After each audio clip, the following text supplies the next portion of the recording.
It comes a day after the government resigned under public pressure over its failure to tackle violence in the region.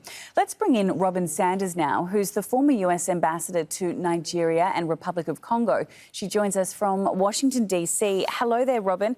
Can you give us a breakdown of the political crisis happening in Burkina Faso at the moment?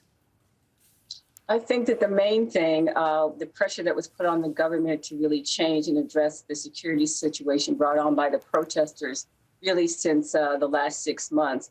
What you have now is a caretaker government, which actually complicates the situation because you have no government that can really make a decision at this time, at this very crucial time where really it seems like the country's under siege by jihadists, as well as the fact that you have protesters in the street asking for more protection.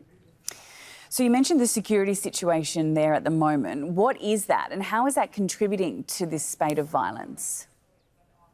I don't think you can isolate Burkina Faso's security situation from the rest of the Sahel.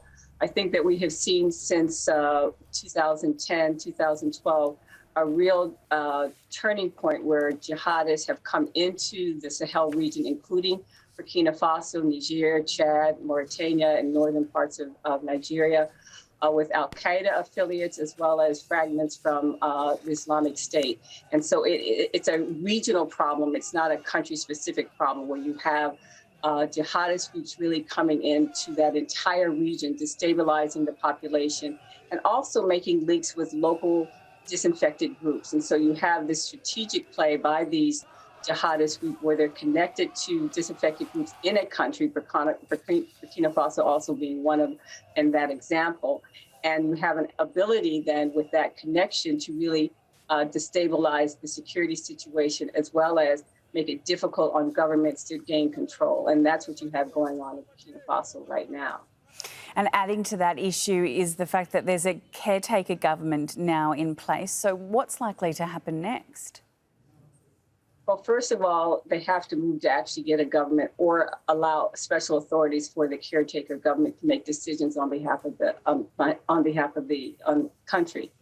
The main challenge, though, is not to isolate just the security situation because it's really a multidimensional problem in Burkina Faso. It's one of the poorest countries in the world. You have about 40% of its 18 million population living below the poverty line. You've got food insecurity, you've got refugees, you've got displaced persons, and all of that combined with the security situation where you have jihadists coming into the country, further destabilizing a very, very fragile environment, just makes it more complicated.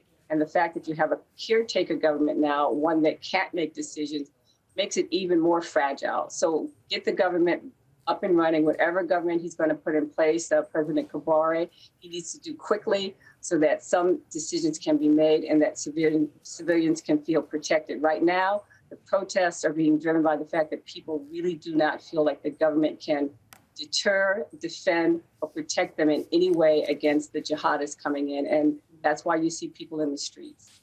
Plenty of moving parts to that story. Thank you for breaking it down for us. Robin Sanders there, a former US ambassador to Nigeria and Republic of Congo. Thank you.